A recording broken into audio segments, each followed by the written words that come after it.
Mga kabakal, may problema tayo dito sa ganitong design na naka-thread na ganyan. Kasi pag nainitan ito, pagkakalasin ang hirap tanggalin. Oh,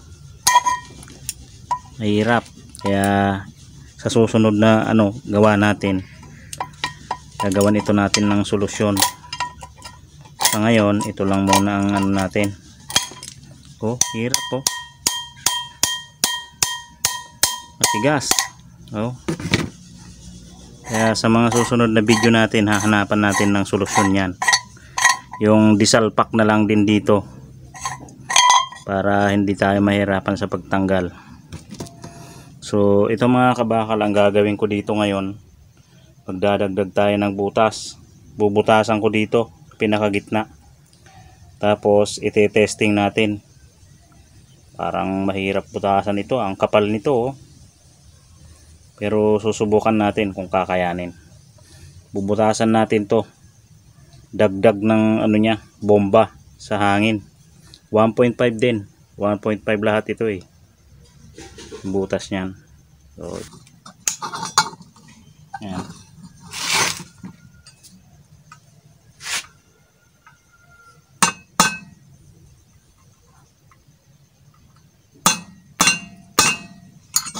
Ang kapal nito.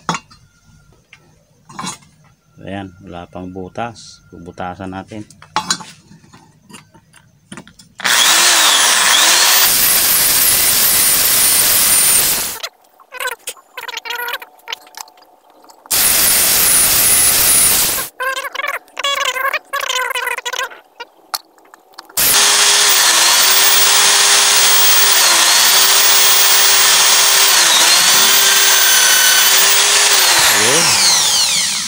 Kinaya naman.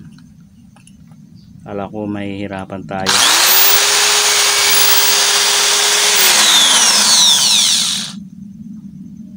Naputol. Oh, putol siya.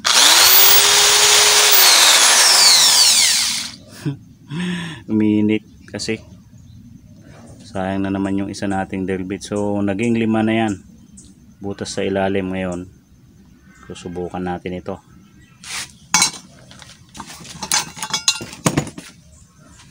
Ibabalik natin sa ating chamber. Yun ang problema dito na napansin ko eh. Pag nagamit ito, pag nainitan, ang hirap tanggalin. Yun ang napansin ko lang dito na disadvantage niya.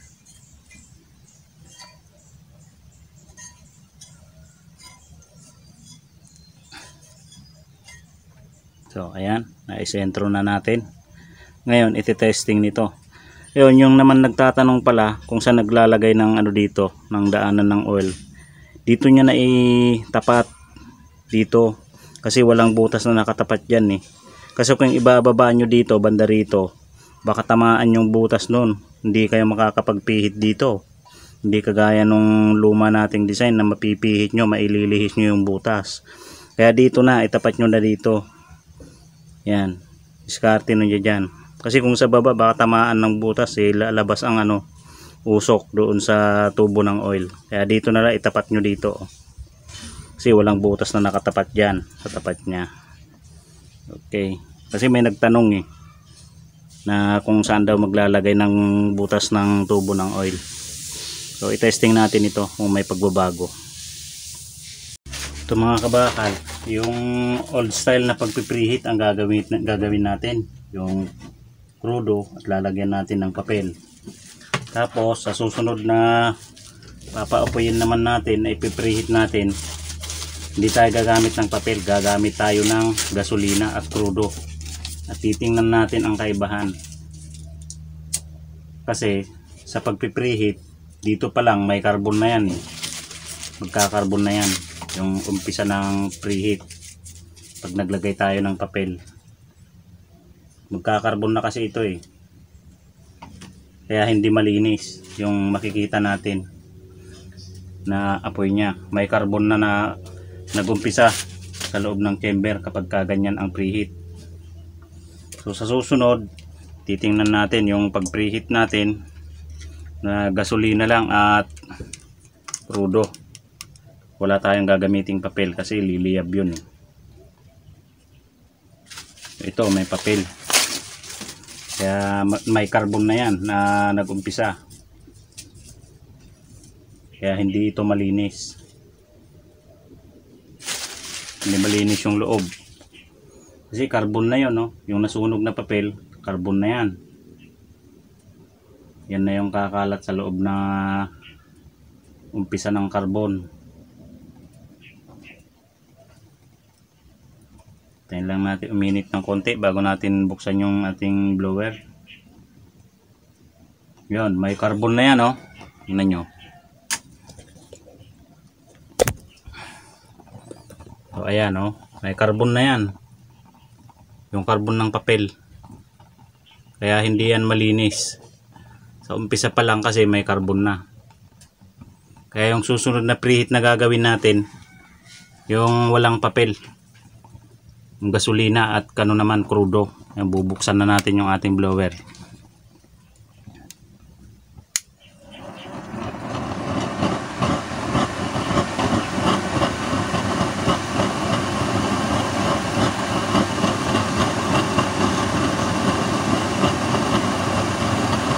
Kukuha lang ako ng langis na ilalagay natin. So ayun siya mga kabakal, may carbon na yan, oh. Nag-umpisa may carbon na. So lalagyan natin ng langis.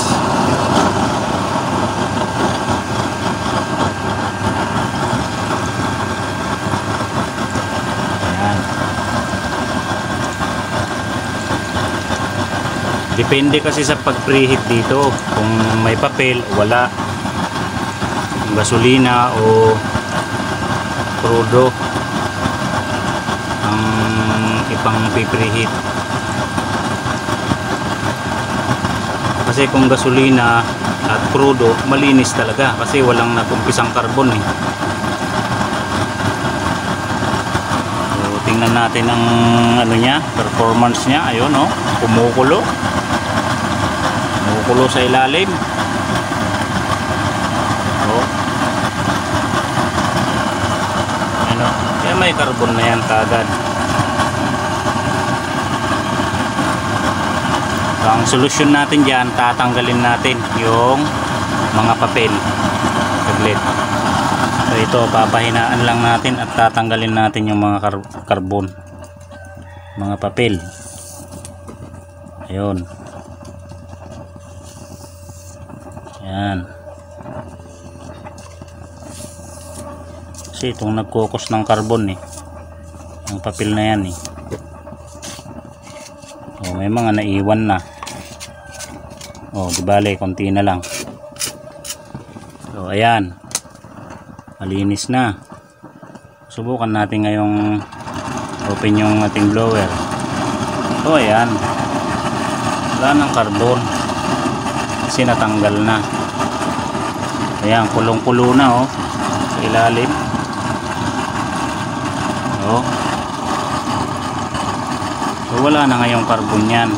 Nagkaroon lang kasi ng carbon dahil doon sa mga papel na pinangsindi.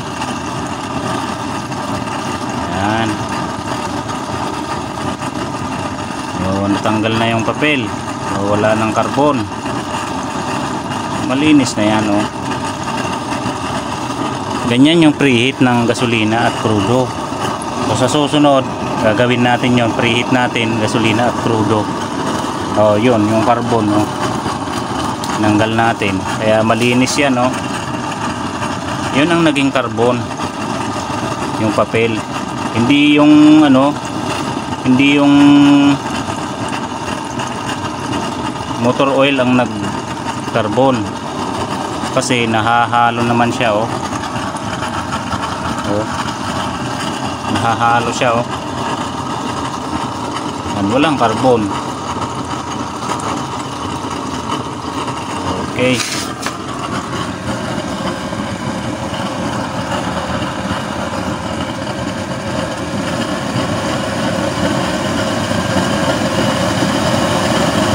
siya, oh. Lakas. Lakas ng performance niya. Oh. Oh. Patayin natin yung ilaw ng cellphone.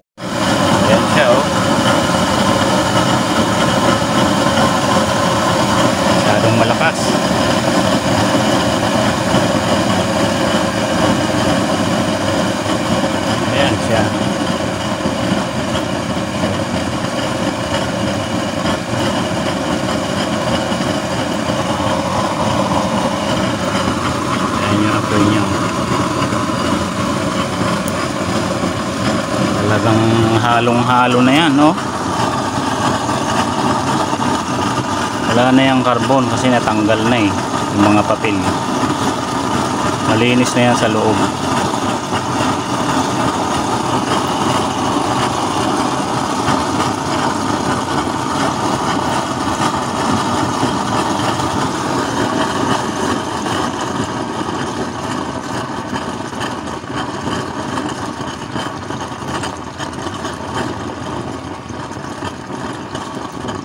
Yan, pwede nga hinaan yan, no? Oo, kasi kahit mahinang mahina, nahahalo pa rin eh.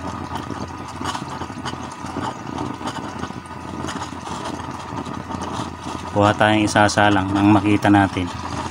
So, eto siya mga kabakal, oh. Napakahina lang ng blower natin. So, i-try natin ngayon salangan. Tingnan natin. Ayan siya, oh. Blue na blue siya.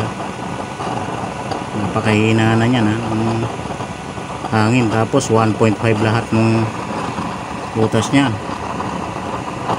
Oh. Pahinaan pa natin kung may ihihina pa. Yan. Yan na yung pinakamahina niya. Oh, blue flame pa rin, oh. Pinakamahina na yan. Nakasagad na napahina. Yung pang in-in na yan. Parang mamamatay eh. So adjust nyo lang sa blower para makuha yung gustong timpla. Yan, ganyan. Sakto na yan. No? Yan na yung pinakamahina niya. Yung pang in-in niya. Napakahina na ng apoy niya, no? Kasi may butas na yan sa gitna eh, sa ilalim. Oh, hina, oh. Blue pa rin.